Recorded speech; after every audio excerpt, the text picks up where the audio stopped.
Hey friends, we're Kenny and Elle, the creators of Grow Youth Ministry Curriculum and Annual Strategy. And in this video, we're going to show you how to plan your entire year using the strategy and components of Grow. Yeah, and if you are not using Grow, that is totally okay. We are going to tell you all of our secrets anyway, because we would love for you to steal this strategy and make it your own. And if you are using Grow, then this video is going to help you see how you can take all of the things that you get in your downloads and how to put them onto an annual calendar. We even made this really easy for you by giving you a downloadable version of all the cards that you're going to see in this video so that you can print them, cut them out, and then be totally ready for your meeting. And we made you lots of other goodies too to help you plan your year, so make sure you grab those from your downloads if you haven't already. So here's what we're going to do. In just a second, we're going to shift gears because the rest of this video has actually been designed with your whole team in mind. You can watch it on your own, of course, but if you want, you can actually play this video during the planning meeting to help you guide your team's progress. First, we'll take a quick opener, then we'll walk through 6 areas where we believe you need a strategy this year, one at a time. Things like discipleship, your teaching, your weekly programming, your events, your volunteer investment, and your parent engagement. And if you want to skip ahead to any of those parts of the video, you can use those little timestamps down in the description of this video to help. Yes, and to prepare for this meeting, here is what you are going to need. You're going to need, first of all, a blank storyboard like this one. You're going to need a bunch of miniature index cards in a bunch of different colors. Thank you, Kenny, for demonstrating. You'll need thumbtacks, markers, some of your favorite team members, snacks, and a lot of coffee. And then when you're done, you're going to have a big, awesome, detailed visual representation of everything you're going to be doing in your ministry this year. It's going to help you stay on track. It's going to help you keep your team in the loop. And bonus, it's definitely going to help you impress your boss. Yes, and just a reminder, everything that you see on this board and that you're going to hear talked about in this video is available as a resource that you can customize and use in your ministry this year through Grow. So every message series, every game, every event or activity, every volunteer meeting, discussion, conversation, celebration, they are all included in Grow Curriculum and Strategy. So if you are looking not just for the strategy, but for the resources to help pull all of this stuff off as well, then head to growcurriculum.org for free samples and more info. All right, I think we're ready to get started. Cool? Cool. Let's do it.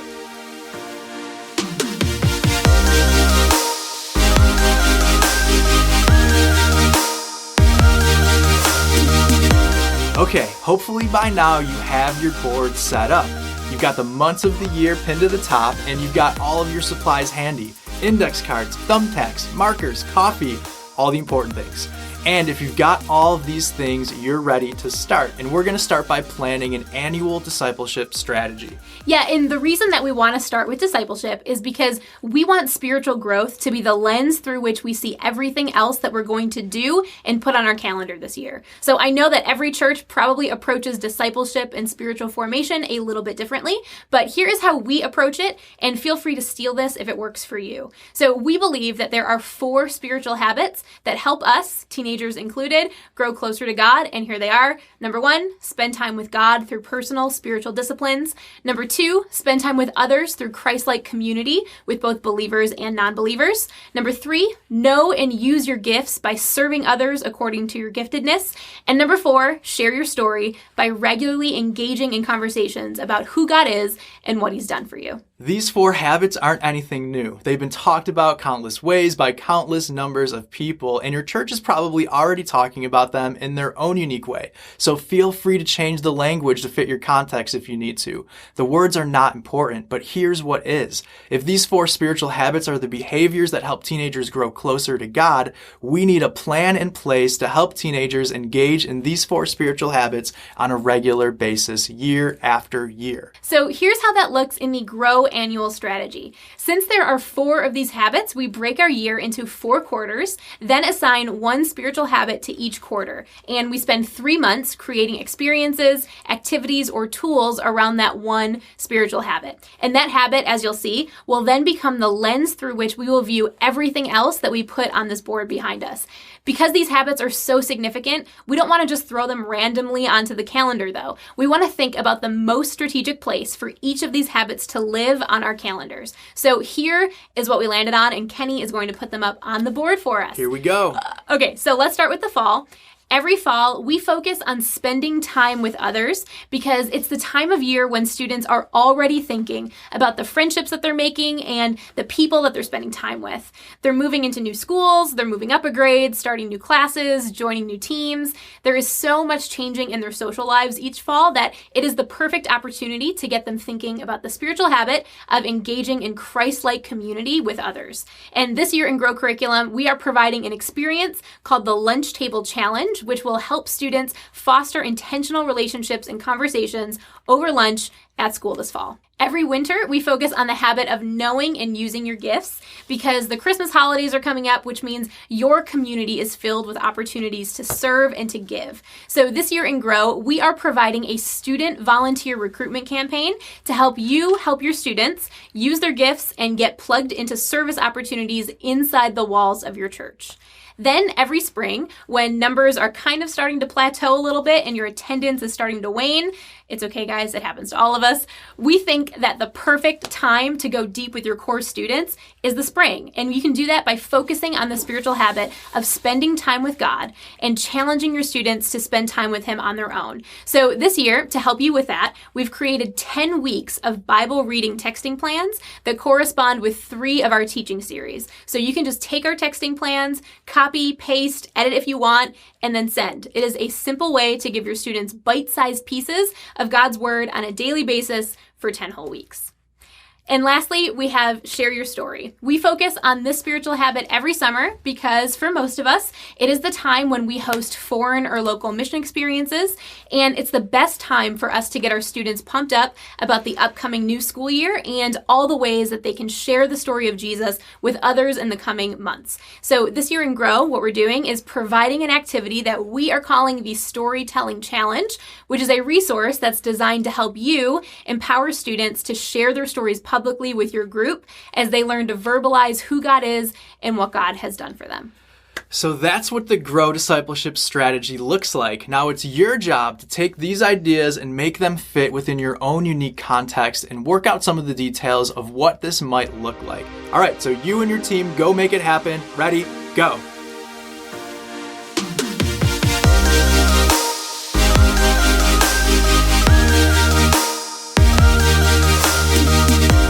Hello and welcome back. Now that we have our discipleship cards on the board, it's time to move to our next layer of strategy, an annual teaching strategy. If you're using Grow Curriculum, you know that we color code all of the resources to help you keep things straight. Discipleship is always orange, and our teaching resources are always red.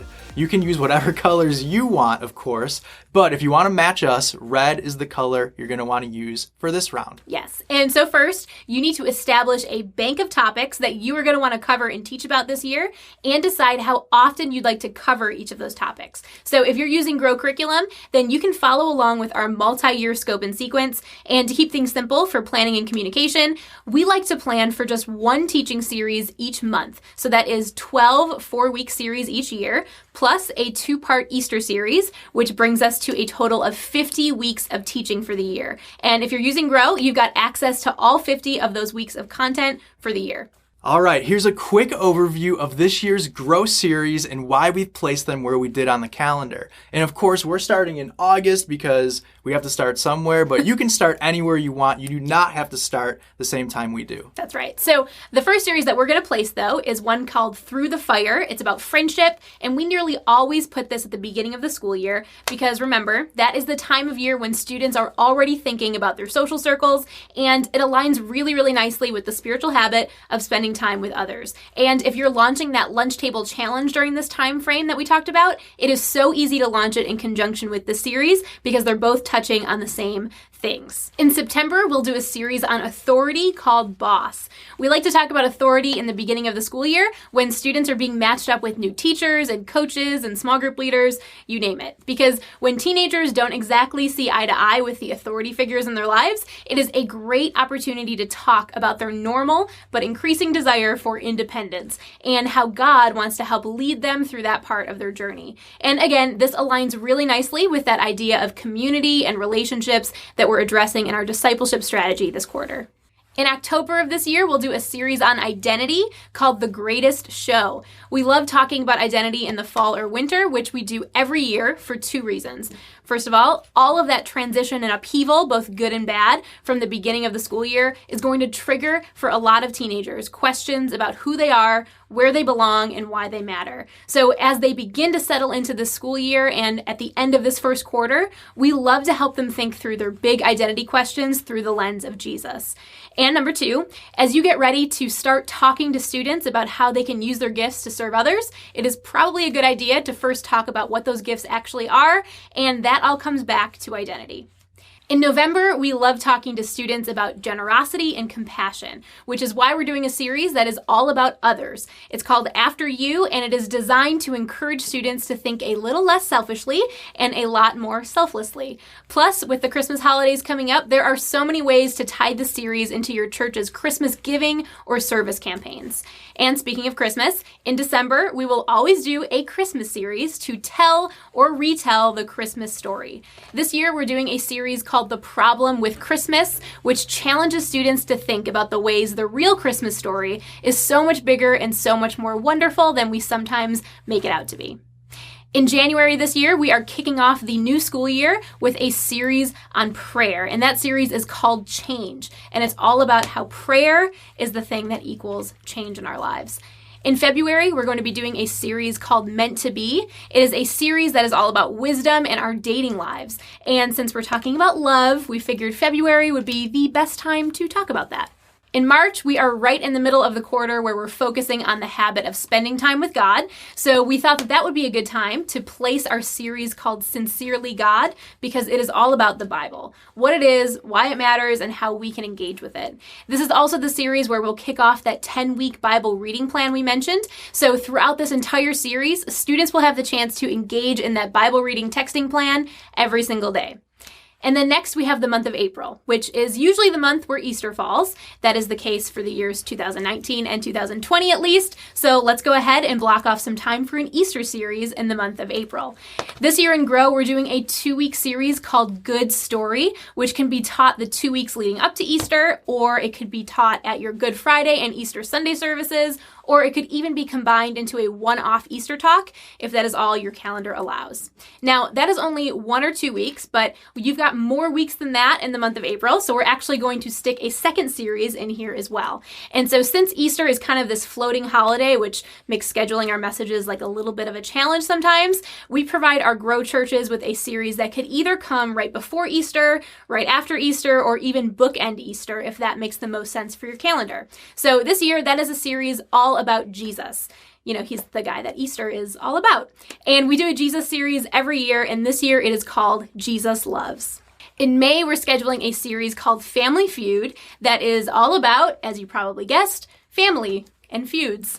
We like talking to students about the subject of family every year in the weeks leading up to Mother's Day and Father's Day because, well, teenagers usually need a little bit of help figuring out how to treat their parents well. So in June, we have a series that is all about justice called More Than a Hashtag. We do a justice series every single year, and we'll usually talk about it in the summer months leading up to mission experiences or the launch of a new school year, which are opportunities that naturally lend themselves to talking about how God has called us to make wrong things right in the world around us.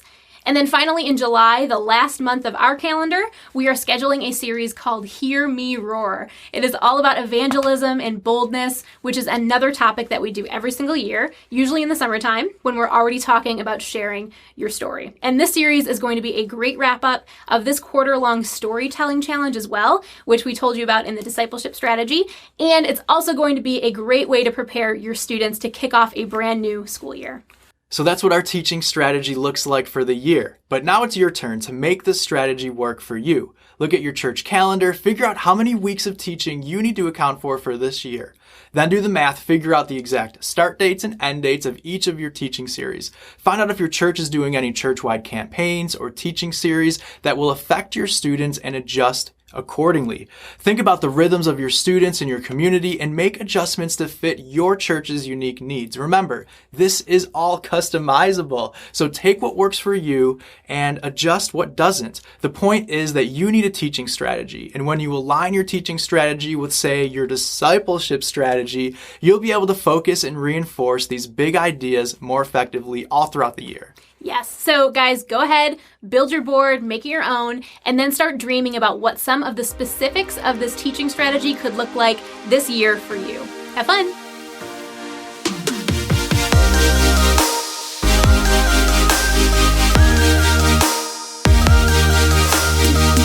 Okay, now for your next installment of strategy planning. In this session, we're talking about a strategy for your weekly program. Now, the last session was all about your teaching calendar, and that was pretty intense, so you'll be happy to know this next one will be fun and games. Literally. Yay! So when you begin to develop your teaching series in more detail, you will probably want to plan some interesting weekly programming elements, things like special songs or activities or experiences, things that are going to enhance that month's topic. But this probably is not the time or place to do that quite yet. For now, your job is to focus on the big picture of your weekly program, not every little detail. But there is one thing we recommend getting on your calendar right now, at least a rough draft, and that is your games. I know this might sound a little crazy, like don't we have more important things to do than plan games right now? Well, yes and no. They're not just games you're planning, they're shared experiences, moments of fun and connection designed to help students loosen up and connect with each other and their leaders. Because fun often paves the way to depth. So it's probably a good idea to prioritize fun, don't you think? I do. So for this portion of the meeting, guys, we recommend planning your games for the entire year. And again, maybe that sounds crazy, but here's the thing. When you plan your games for the entire year at a time, you relieve yourself of the pressure to come up with a new game every single week. And that is a really big time saver in the long run. So when your games are planned up front, you will have more time each week to work on the really important stuff. So if you've got 50 weeks of ministry this year, you are going to need at least 50 games. So grab 50 cards, yellow ones if you're using our color code, brainstorm 50 games, and then stick them on the board. Again, if you are using Grow, we have already selected 50 games for you and even put them on the calendar on suggested weeks to give you a head start. But whether you're starting from scratch or starting with the Grow calendar in mind, here are some things that you're going to want to think about. Are there any fun holidays that you want to make your games around? Are there any games that could complement what you're already teaching? Are there any supplies like kiddie pools or toilet paper that you could use in a series of games to get the most out of them? There's a lot of things you could think about, but the point is, think strategically. So that's the idea. Draft up 50 game ideas or however many you need to fill your programming, then stick them on the board. Be strategic about your games, and you can be a lot more efficient by planning the fun part of your weekly programming 1 year at a time. Now it's up to you guys. Go and do it.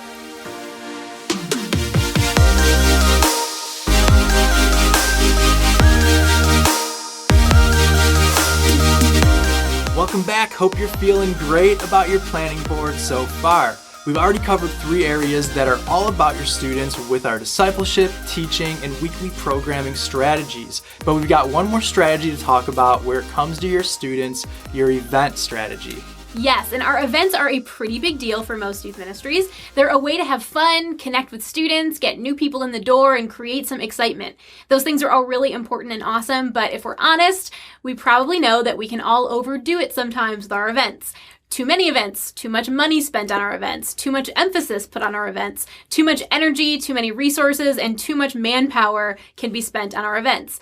Our events matter, but we've got to keep things in perspective. That's why we are fans of keeping your event strategy really simple, because you can make a bigger impact each year if you choose to do fewer events with more intentionality. So here is our recommendation for keeping your event strategy simple. Do 1 event each quarter, plus a mission experience and a summer camp. And that is 6 total events for the year. Yes, and so here's what it looks like on our calendar. I'm going to put these on the board, and Elle, you can tell me where to put them. Okay, great. So in the fall, we suggest doing a really fun overnight or weekend event to kick off the school year and help students build relationships with their peers and especially with their small groups. This aligns really nicely, again, with the Spend Time with Others spiritual habit in our discipleship strategy and the friendship series that kicks off the school year. In Grow this year, that event is an all-nighter that comes with a gospel presentation if you would like to use this event as an outreach opportunity.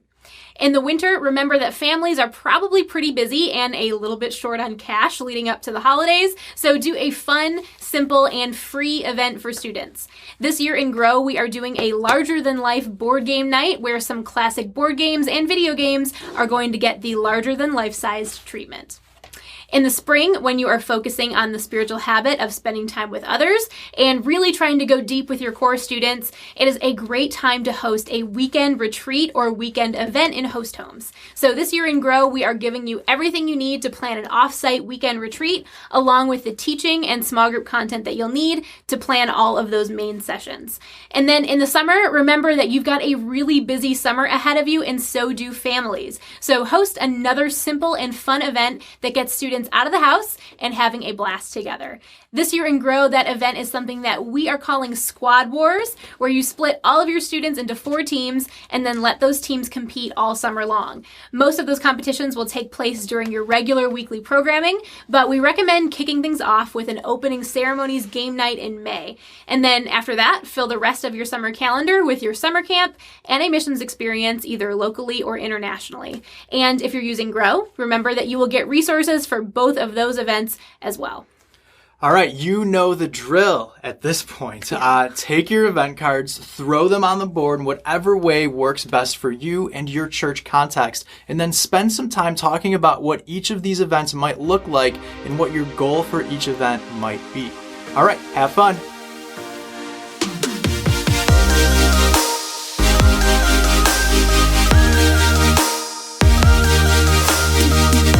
Okay, friends. You've now officially wrapped up all of your planning that has to do directly with students, but we're moving on to another group of people that you lead, your volunteer team. We're convinced there are 7 ways to invest in volunteers, and all 7 of them need to be represented on your annual calendar. Maybe that sounds overwhelming at first, but it doesn't have to be, I promise. Yes, now just to warn you, there are going to be a lot of cards for this annual volunteer strategy because we believe that if we want to be as effective as possible as youth pastors, then we need to get really serious about investing in and empowering the volunteers that we lead. Because when we do that, we actually multiply our influence, increase the capacity of our ministry, and give students a better shot at building a lifelong faith. Because all the research shows that young people need not just one youth pastor, but a community of adults who are all investing in them and in their faith. Plus, if you want volunteers to invest in teenagers, it is probably a good idea for you to invest in your volunteers first. All right, when planning your year of investment in volunteers, you're going to need to consider these 7 things: volunteer events, volunteer meetings, volunteer discussion groups, one-on-one conversations, tools, communications, and celebrations. And again, we know that this all sounds like a lot, but here's the thing. While all 7 of these things need to be built into your calendar, there are ways to build them into your calendar that aren't overwhelming. We get it because we've been youth pastors before. We've actually developed this strategy while we were still youth pastors. We didn't have countless hours to spend leading volunteers, and we just wanted to be really intentional about doing the things that required the least amount of work to make the biggest impact. So with that in mind, let's break down each of these 7 things and give you an idea of what's included in Grow and this calendar for each of these areas. First, you have volunteer events. We have just one of these each year in August to kick off the school year. This volunteer kickoff event is designed to be your one major vision casting moment of the year. It comes with inspiration, practical training, tools, and relationship building to get your team off on the right foot. And with Grow, you already have everything you need to pull it off, so that's cool. Next, we have meetings. Meetings are any environment where you are training volunteers on a specific subject related to their specific needs as a volunteer. If you can say it in an email, just send an email, don't do a meeting. But you can save your meetings for the really, really good stuff. These are the times when you want to teach and discuss and spend time with your team. So we put these on the calendar 3 times a year because here's our thought. We want to get our team together in person every other month. That is 6 times a year. But we've already planned an August get-together because of the fall kickoff event, so we'll skip that and we'll skip September, and then we'll put the first meeting in October. We'll skip November too, but then we've got December, and no one wants to have an informational meeting in December, so let's replace our meeting with a Christmas party. Then we'll add a meeting to February and April, but June is the end of the school year. So instead of doing another informational meeting, let's do another party.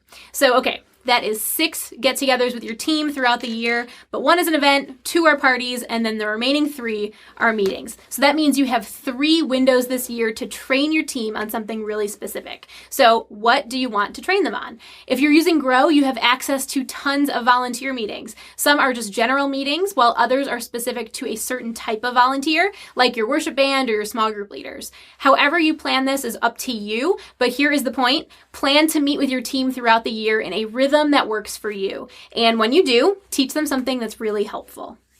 Next, we have discussion groups. A discussion group is a type of volunteer get-together that honestly transformed our ministry's volunteer culture.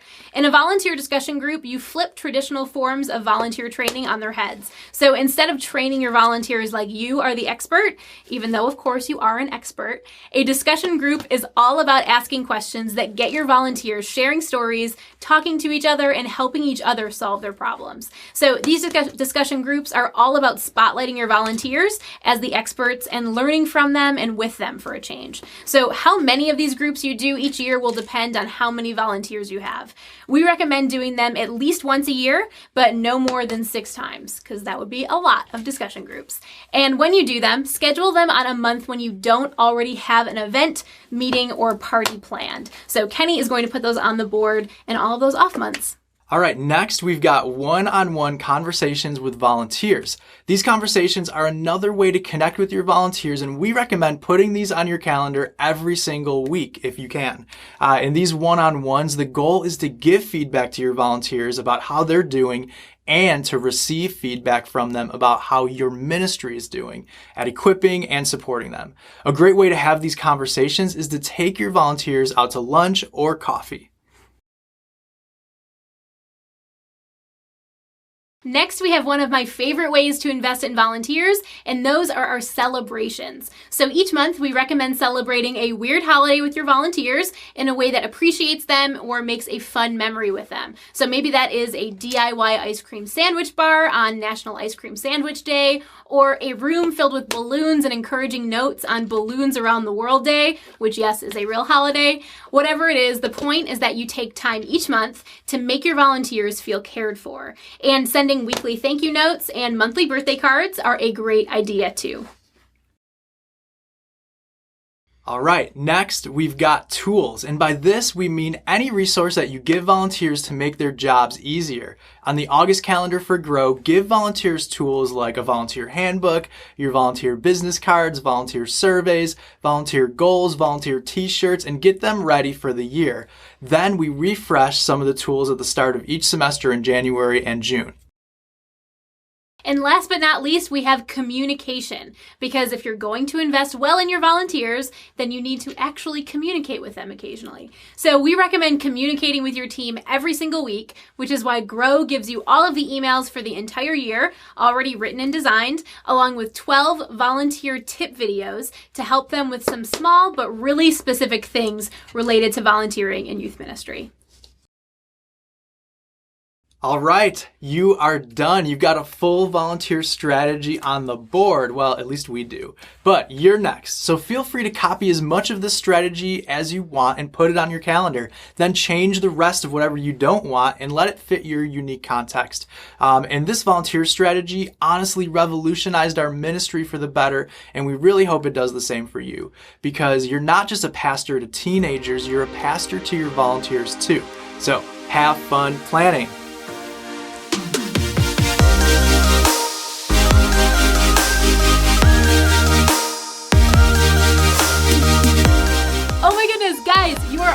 there, you have already planned so much ministry for the next year, but you've got one last area where you still need to map out a strategy.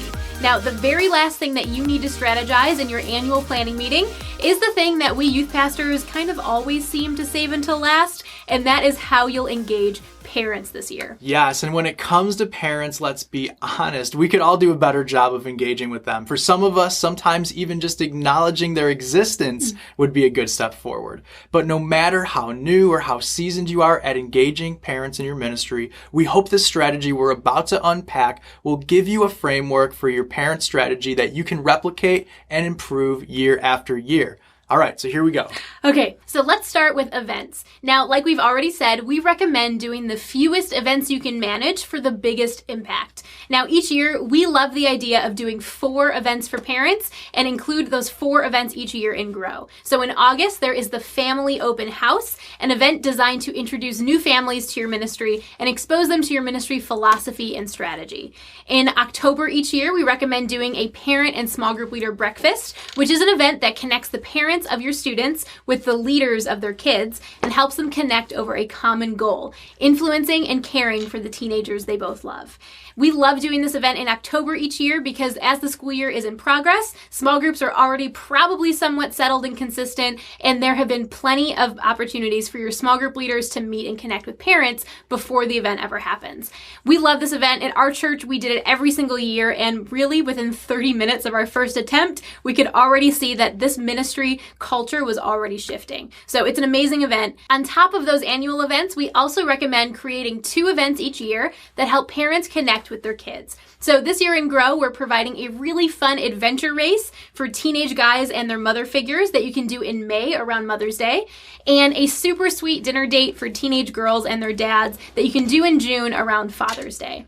Next, we've got parent discussion groups. So kind of like we talked about with the volunteer discussion groups, parent discussion groups are environments where you get to learn from and with real parents of teenagers. So we recommend doing these in January and May, or whenever your least busy months are for your families. Now, once you've got parents in the room, ask questions to tap into their expertise as parents of teenagers. So ask things like, what can you learn from them? What are their biggest struggles? How can you better serve them?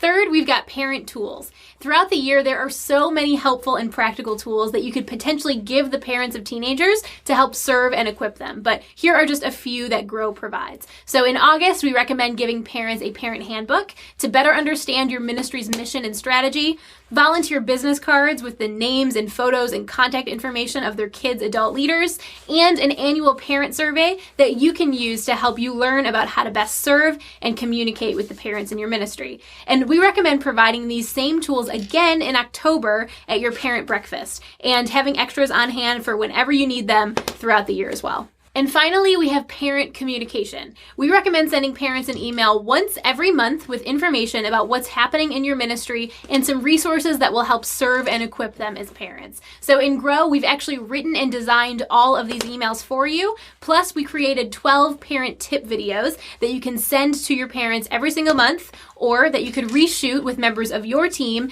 if you would like to spotlight them instead. And there you have it. Now your final assignment for the day is to plan your annual parent strategy for the year. But take a look at everything you've done and accomplished in this planning meeting. Is there anything you'd like to change or tweak now that everything is visible? Are there any pieces of your calendar you'd like to get feedback on before you finalize them? Or is there anyone who couldn't make it to this meeting but whose voice you'd really like to hear from before you finish this planning?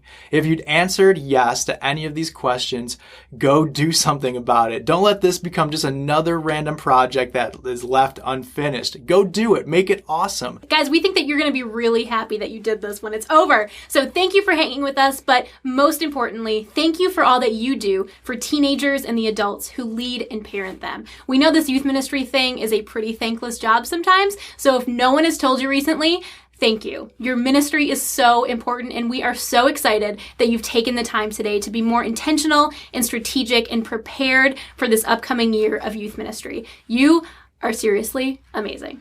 All right, have a great rest of your meeting and have a great year. You guys are awesome. We'll see you in another video. Bye. Bye.